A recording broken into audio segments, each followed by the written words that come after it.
Hello, મારી YouTube ચેનલમાં આપ સૌનું સ્વાગત છે. હું વર્ષાબેન કટકિયા. જય બાબા સ્વામી, જય ગુરુદેવ. આજે આપણે બનાવવાના છીએ રાયતું. સાતમને દિવસે ઠંડા થેપલા ખાવાના હોય છે, તેની હારે ઠંડુ શાક નથી ભાવતું, અને પુરુષોને તો શાક ગરમ જ જોઈએ, પણ જો રાયતું કરીને તો થેપલાને રાયતું મજા આવી જાય ખાવાની. તો આપણે આજે રાયતું બનાવવાના.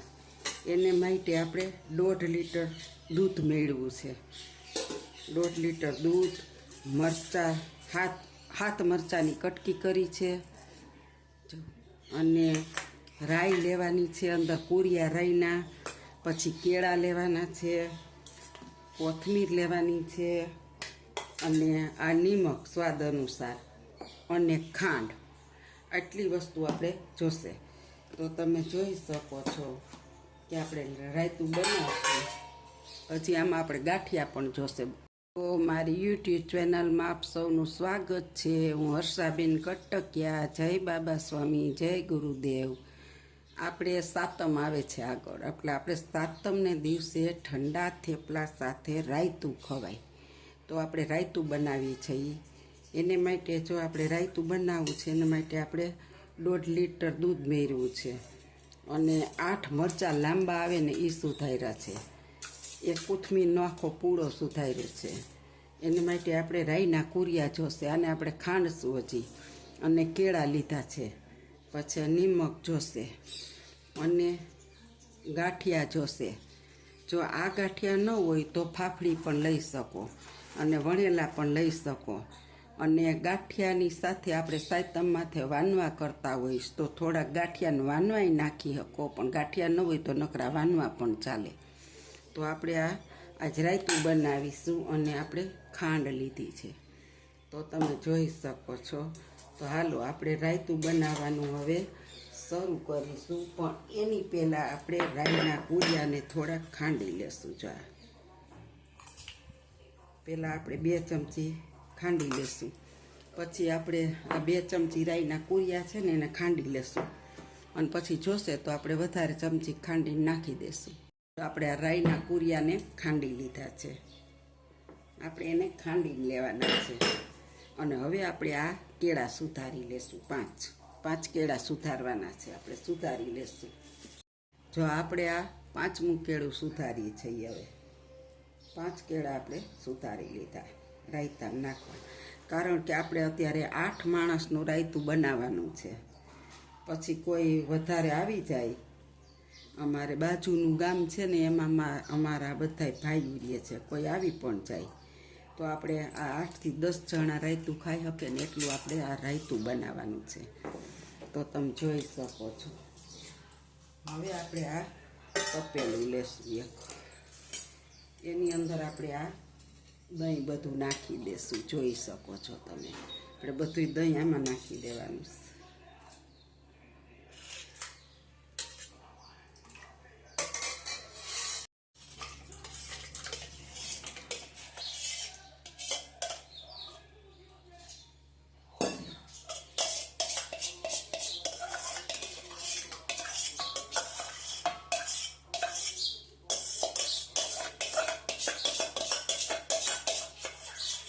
આજ તો આપણે છાશ ન કરાય, આની અંદર થોડુંક છાશ લઈને એવું લાગશે તો આપણે નાખશું, ઘટશે તો. આપણે આ 1.5 લીટર દહીં લઈ લીધું છે. હવે એનું આપણે રાયતું બનાવીશું. હવે આની અંદર પહેલાં તો આપણે મરચાંની કટકી નાખી, અને થોડીક રાખી દઈ, બહુ તીખા છે તે જો એવું લાગશે તો નાખશું, નકર નહીં નાખીએ. આ બધા કેળા એની અંદર 5 કેળા નાખી દઈ. અને આપણે આ રાઈ ખાંડી છે ને, એ અત્યારે તો આપણે 1.5 ચમચી નાખી, હજી જોશે તો આપણે નાખી દઈશું. આપણે એની અંદર ખાંડ નાખીશું સ્વાદ અનુસાર, કારણ કે કેળામાં ખાંડ હોય જ છે, એટલે એવું નથી. અને આપણે આ ગાંઠિયા છે ને એ પણ આમ ચોરી નાખી દઈશું.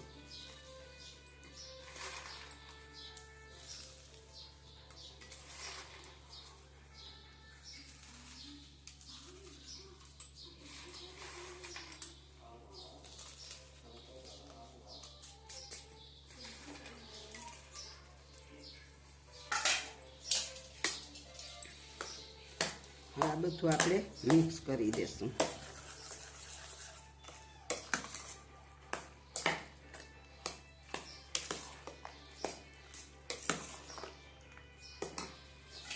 ગાંઠિયા બધા નાખી દઈશું.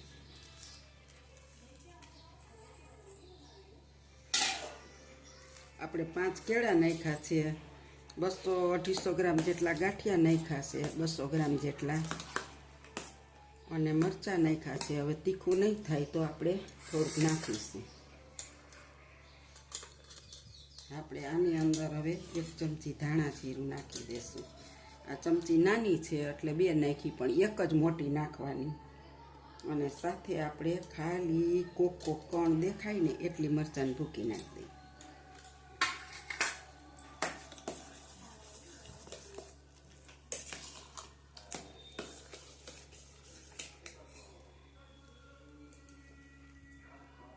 હવે આપણે સ્વાદ અનુસાર નિમક નાખીશું.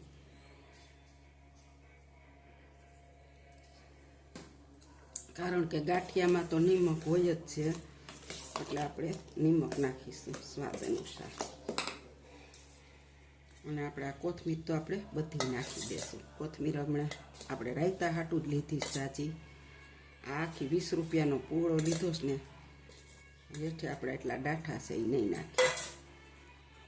હેઠે કઠણ ભાગ પડ્યો રહ્યો હોય.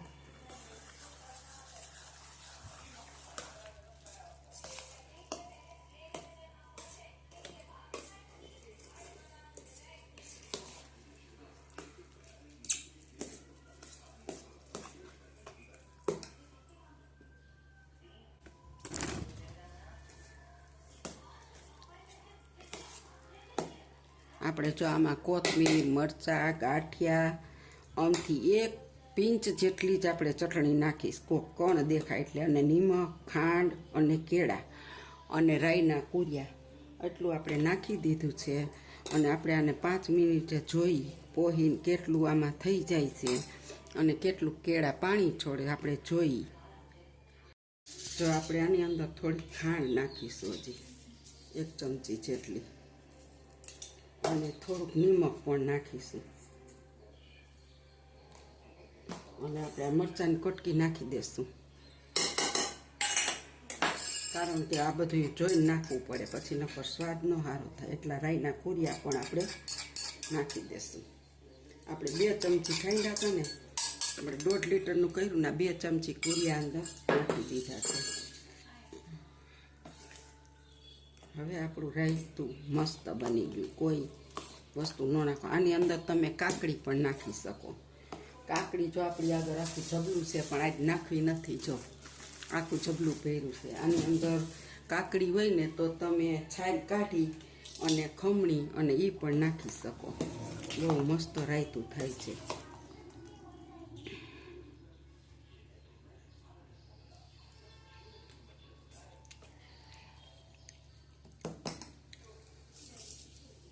હાલો, આપણું રાયતું રેડી થઈ ગયું છે. તમે જોઈ શકો છો. હજી આપણે 1 કલાક રહીને આપણે જમવામાં લેશું. ત્યાં તો આનો બધો સ્વાદ એટલો અંદર મળી જશે કે જેની કોઈ શ્રીમાં નહીં. એટલું સરસ રાયતું બને છે. અને ઠંડા થેપલા અને રાયતું આ ખવાય. બહુ સરસ લાગે સાતમને દિવસે.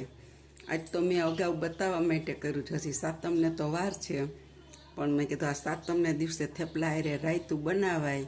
અને ઠંડા થેપલાને રાયતું એટલે પુરુષોને પણ ભાવે જ છે. એટલું મસ્ત બને છે.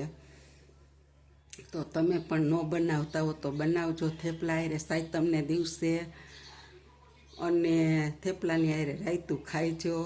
અને કેવું બન્યું એ મને કોમેન્ટમાં લખજો. અને આ મારી રાયતાની રેસીપી તમને સારી લાગી હોય તો તમે લાઈક કરજો, શેર કરજો, બેલ બટન દબાવવાનું ભૂલતા નહીં. અને ચોક્કસથી મને કોમેન્ટ લખજો કે કેવું બન્યું. અને તમે બનાવજો એકવાર અને સ્વાદ ચાખજો અને કોમેન્ટમાં લખજો. ખરેખર બહુ મસ્ત બને છે. તો તમે બનાવજો, કોમેન્ટ કરજો, લાઈક શેર કરજો.